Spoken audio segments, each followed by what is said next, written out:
نحمده ونصلي على رسوله الكريم أما بعد أعوذ بالله من الشيطان الرجيم بسم الله الرحمن الرحيم قال النبي صلى الله عليه وسلم نظر الله امرأ سمع مقالتي إلى آخر الحديث أو كما قال صلی اللہ علیہ وسلم۔ نبی اکرم صلی اللہ علیہ وسلم کی اس حدیث کا مفہوم یہ ہے، فرمایا کہ اللہ خوش و خرم رکھے اس آدمی کو جو میری باتیں سنے پھر لوگوں کو بتائے، تاکہ اس پر خود بھی عمل کر سکے، لوگ بھی اس پر عمل کر سکیں۔ اس سلسلے میں آج امام ابو حنیفہ کی احادیث کے حوالے سے جس کتاب کا تعارف پیش خدمت ہے وہ عام محدثین کی زبان میں جامع المسانید کے نام سے معروف ہے۔ جامع المسانید، اس نام کی دو کتابیں ہیں۔ ایک کتاب جامع المسانید ابھی اسی زمانے میں مرتب ہوئی ہے، جس میں انہوں نے معروف کتابوں کا ایک مجموعہ تیار کیا حدیث کا، اور یہ تقریباً 6 جلدوں میں ہے، جو بیروت سے طبع ہوئی ہے، اسی نام سے ہے۔ لیکن ہمارے پیش نظر جو کتاب ہے وہ جامع المسانید ہے، جس کے مصنف ہیں محمد بن محمود الخارزمی۔ یہ 1936 میں سب سے پہلے حیدرآباد دکن سے طبع ہوئی تھی، دارالمعارف النعمانیہ سے، اور اس میں ابو الوفا افغانی رحمہ اللہ نے بڑی محنت سے اس کو طبع کروایا تھا، اور حیدرآباد دکن سے ہی طبع ہوئی۔ لیکن وہ طباعت ایسی کامل و مکمل تھی کہ اس طباعت کے لیے بعد میں تقریباً 100 سال کے قریب یا تقریباً 80-85 سال کے قریب اس میں کوئی نیا کام نہ ہو سکا اور نہ کیا گیا۔ یہ جامع المسانید خارزمی بیروت دارالکتب علمیہ سے طبع ہوئی، اس کو بھی اسی طرح طبع کر دیا گیا، صرف اتنا کام کیا کہ جو سائیڈوں پہ حاشیہ تھا وہ اڑا دیا گیا، اور حاشیے سے مراد وہ سائیڈوں پہ جو لکیر لگی ہوتی ہے صرف وہ اڑا دی گئی، باقی من و عن اسی طرح رکھا گیا، ایک لفظ کی تبدیلی بھی اس میں نہیں کی گئی۔ لیکن اسی نسخے کو پھر بعد میں علامہ درکانی ہیں، یہ میرے پاس ہے، علامہ نجم الدین درکانی، یہ بلوچ علماء میں سے ہیں اور ایران میں مقیم ہیں۔ یہ ان کی طباعت اور ان کی محنت سے یہ کام معرض وجود میں آیا، اور یہ کوئٹہ سے ایک ادارہ ہے مکتبہ حنفیہ، ملتان کوئٹہ سے، انہوں نے اس کو طبع کیا، اور اس طباعت کو پھر اس میں صرف انہوں نے یہ کیا کہ اس میں ترقیم لگا دی گئی، اس میں صرف اس میں ترقیم یہ کر دی گئی ہے کہ اس میں احادیث کا مطلب ہے جو نمبرنگ ہے وہ کر دی گئی ہے۔ اور دوسرا جو مولانا نجم الدین ترکانی کا اپنا طریقہ ہے، ان کے جو خارزمی کی تخریج اور حواشی تھے ان کو الگ ایک پیراگراف میں دے دیا گیا، اور خود انہوں نے اپنی تخریج جو کی ہے وہ الگ لگا دی گئی ہے۔ گویا ایک کتاب اور اس کے 2 حاشیے ہیں، ایک حاشیہ امام خارزمی کا ہے اور ایک حاشیہ نجم الدین درکانی دامت برکاتہم کا ہے۔ ان سے بھی میری ملاقات ہوئی، اسی ضمن میں ملاقات کرنے کے لیے ان کے پاس جانے کا اتفاق ہوا۔ یہ زاہدان سے تقریباً کوئی 40-50 کلومیٹر کے قریب ایک علاقہ ہے جس کو شورشادی کہتے ہیں، یہ وہاں پہ مقیم ہے، مدرسہ ہے، اور یہ بہت ذی علم عالم ہیں۔ اور مولانا جاجروی، مولانا عبدالغنی جاجروی رحمۃ اللہ علیہ، جو رحیم یار خان میں ہوا کرتے تھے اور بڑے علماء میں سے ہیں، یہ ان کے تلامذہ میں سے تھے، حدیث ان سے روایت کرتے ہیں، اور پھر ان کے وسیلے سے میں نے بھی ان سے اجازت حدیث لی تھی۔ لیکن اس ضمن میں ایک کام اللہ تعالیٰ نے مجھے بھی کرنے کی توفیق نصیب فرمائی، جو اس وقت تقریباً مکمل ہو چکا ہے، صرف یہ یوں سمجھنا چاہیے کہ طباعت کے مراحل میں ہے، یہ کام تقریباً یہ مکمل کیا جا چکا ہے، اور اس میں یہ تقریباً یہ کام آپ کے سامنے ہے۔ اور اس میں فرق صرف اتنا ہی دونوں کاموں میں، جو کام میں نے مکمل کیا ہے اس میں احادیث کی جو تعداد ہے وہ تقریباً 2146 بن جاتی ہے، جبکہ جو مولانا نجم الدین درکانی نے ترقیم کی ہے ان کی دوسری جلد کے آخر میں بتا دیتا ہوں کہ جو انہوں نے ترقیم کی ہے اس لحاظ سے ان کے احادیث کی تعداد بن جاتی ہے 1777 کے قریب، اور فرق صرف اتنا ہے اگر فقہا کے طریقے پر اس کو لیا جائے، جس طرح کے فقہا حدیث کو روایت کرتے ہیں اس طریقے سے لیا جائے تو وہ مولانا نجم الدین درکانی والا کام ہے، چونکہ فقہا یہ کرتے ہیں ایک مفہوم پر ایک حدیث ہے اس کو ایک ہی شمار کرتے ہیں، لیکن چونکہ یہ کام فقہ کا نہیں ہے، یہ کام حدیث کا ہے،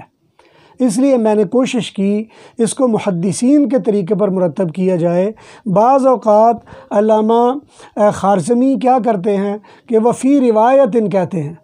اور روایت کرنے والا بندہ اور ہے، مثال کے طور پر ایک روایت امام محمد بن حسن الشیبانی روایت کر رہے ہیں اور دوسری طرف امام قاضی ابو یوسف روایت کر رہے ہیں، اور ان میں اگر الفاظ کا فرق ہے تو میں نے کوشش یہ کی ہے کہ اس کی ترکیب الگ کر دی ہے، اس لیے کہ راوی الگ ہیں، اگرچہ امام ابو حنیفہ سے جا کے متفق ہو جاتے ہیں لیکن امام ابو حنیفہ سے الگ الگ اوقات میں پڑھنے کی وجہ سے چونکہ ماخذ ایک ہے لیکن آگے الگ ہے، اس لیے اس کی ترکیب الگ کر دی گئی ہے اور اس کے بعد اس کو نقل کر دیا گیا ہے۔ دوسرا اہم کام جو میں نے اپنے اس کام میں کیا ہے جامع المسانید میں، وہ یہ کیا ہے کہ جو خارزمی کا کام تھا اس کو میں نے اس میں تلخیص کر دیا ہے۔ خارزمی رحمۃ اللہ علیہ یہ کرتے ہیں، امام ابو حنیفہ کی ایک حدیث ہے، اس کے بعد جس محدث نے اس کو نقل کیا ہے 15 مسانید میں ان کا سند وائز ذکر کر دیتے ہیں، پوری سند ذکر کرتے ہیں صاحب نسخہ سے لے کر امام ابو حنیفہ تک، اور اگر کوئی زیادہ افراد سے وہ روایت کرتا ہے، یہ امام ابو حنیفہ سے زیادہ افراد روایت کرتے ہیں تو اتنی سندیں ذکر کر دیتے ہیں۔ میں نے اس میں صرف اتنا کام کیا، وہ یہ کیا کہ حدیث اور اس حدیث کو نقل کرنے والا کون ہے۔ مثال کے طور پر میں نے اس میں ضمنی طور پر کہہ دیا کہ اس کو نقل کرنے والے اخرجہ الاشنانی، مثال کے طور پر یہ 15 مسانید ہیں، ان مسانید میں جو ان کے معروف نام ہے ان کو میں نے متعین کیا، اور اس میں مثلا اشنانی یہ ایک الگ ایک مسند ہے، اس کو اس نے نقل کیا۔ مثال کے طور پر کوئی اور حدیث آ گئی تو میں نے اس کو کہا اخرجہ البخاری، امام حارثی وہ اصل میں بخاری ہیں تو اس لیے میں نے بخاری کا لفظ زیادہ استعمال کیا۔ اور اگر کسی محدث نے نقل کیا اور اس نے نقل کرنے کے لیے اپنے متعدد طرق بتائے، یعنی امام ابو حنیفہ سے کئی طرق اس کے پاس آ گئے، تو میں نے طرق کو سکپ کر کے صرف امام ابو حنیفہ کے تلامذہ کا ذکر کر دیا ہے کہ اس حدیث کو روایت کرنے والے نے امام محمد سے بھی اور امام ابو یوسف سے بھی اور امام اصفہانی سے یا جو نسخے والے ان سے امام ابو حنیفہ کے تلامذہ کا نام لے کے ان کا ذکر کر دیا۔ یعنی ایک تو میں نے صاحب مسانید کا ذکر کر دیا اخرجہ فلان و فلان و فلان، اور جب میں نے عن کا لفظ استعمال کیا اس کا مطلب یہ ہے کہ وہ جو امام محمد ہیں انہوں نے امام ابو حنیفہ کے کس تلمیذ سے اپنی سند میں نقل کیا، ان تلامذہ کا نام اکٹھا کر دیا ہے، اور اس کے بعد امام ابو حنیفہ کی حدیث امام ابو حنیفہ سے لے کر آگے تک مستقل کر دی ہے۔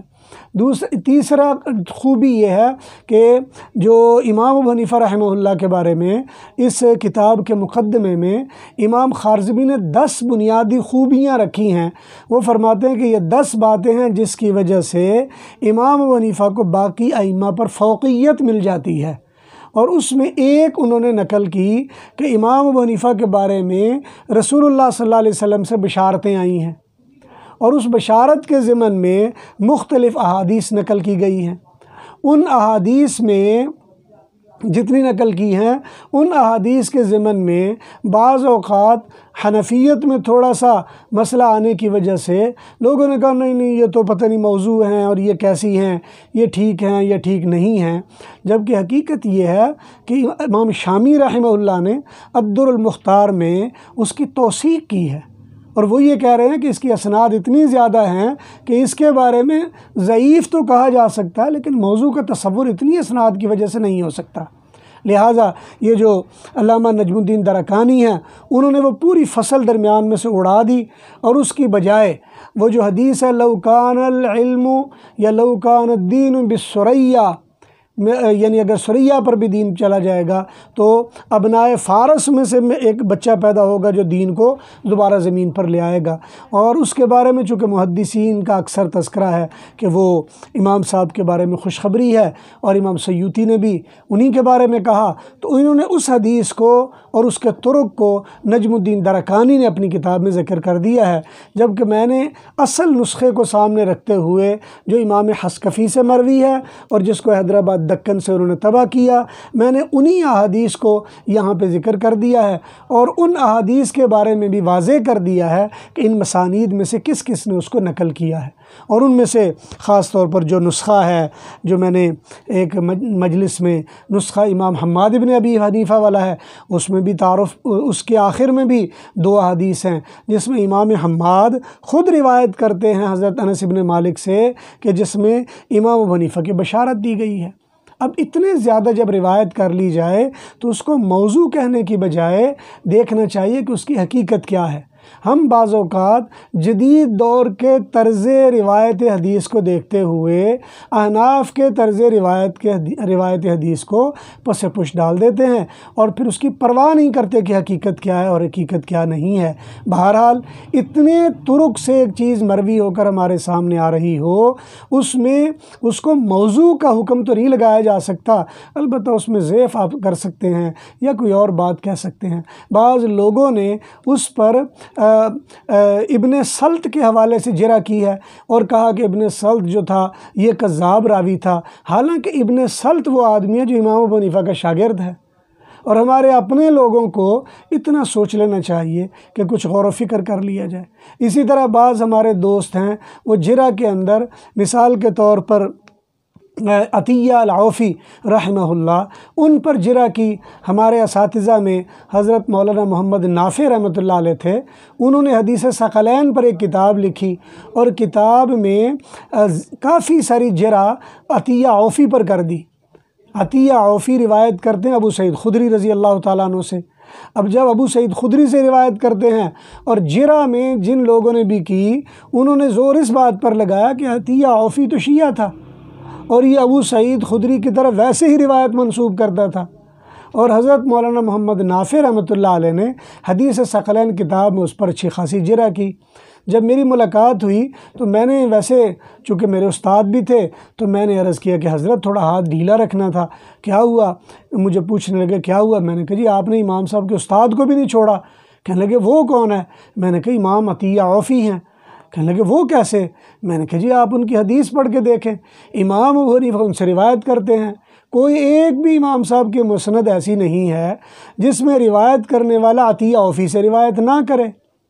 کہنے لگے میں نے یہ تو واقعی کیا ہے، اب میں کیا کروں اس کا؟ میں نے کہا جی کرنا کرانا کیا ہے؟ آپ نے صرف ایک حدیث جس میں وہ یہ کہتے ہیں ترکت فیکم ثقلین ترکت فیکم امرین کتاب اللہ و عطرتی، آپ نے اس عطرت کو وہاں سے ہٹانے کے لیے امام عطیہ عوفی کی ایسی تیسی پھیر دی، حالانکہ اس کا آسان مطلب تھا کہ عطرت سے مراد تو وہ روایت لے لی جائے جس میں حضور سے جب پوچھا گیا کہ یا رسول اللہ آپ کی عطرت کون ہے تو فرمایا ہر متقی پرہیزگار میری عطرت میں سے ہے۔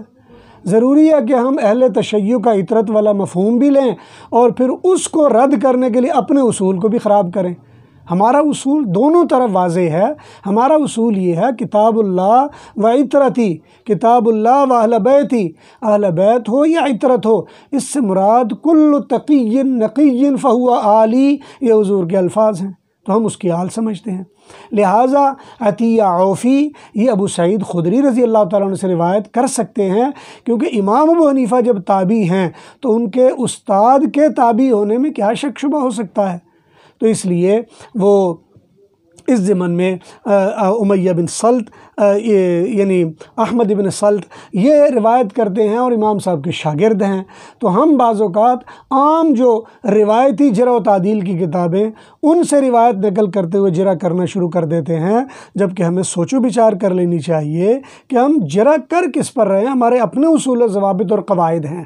امام حنیفہ کا ایک شاگرد ہے، اور اب نوح ابن مریم پر جرح کر دی ہے، نوح ابن مریم کو وہ مطلب کذاب تک لکھا لوگوں نے، حالانکہ نوح ابن مریم بہت بڑا امام ہے فقہ کا،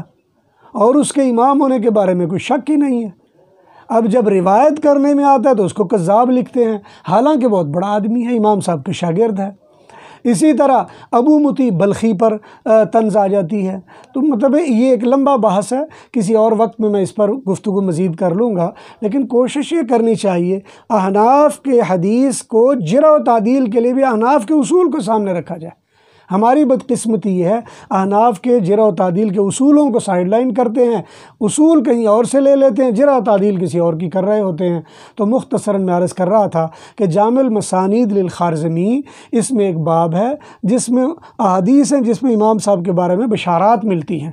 اور خاص طور پر ہمارے ہاں دیوبندی حضرات میں اور ہمارے ہاں بریلوی حضرات میں تو اس میں کوئی دو رائے ہونی نہیں چاہیے کہ حضور اکرم صلی اللہ علیہ وسلم سے ایسی مرویات اگر ہیں تو ہمیں اس میں کوئی مسئلہ نہیں ہونا چاہیے۔ اللہ تبارک و تعالیٰ سے دعا ہے کہ جو کہا سنا گیا اللہ اپنی بارگاہ میں قبول فرمائے۔ وآخر دعوانا ان الحمد للہ رب العالمین۔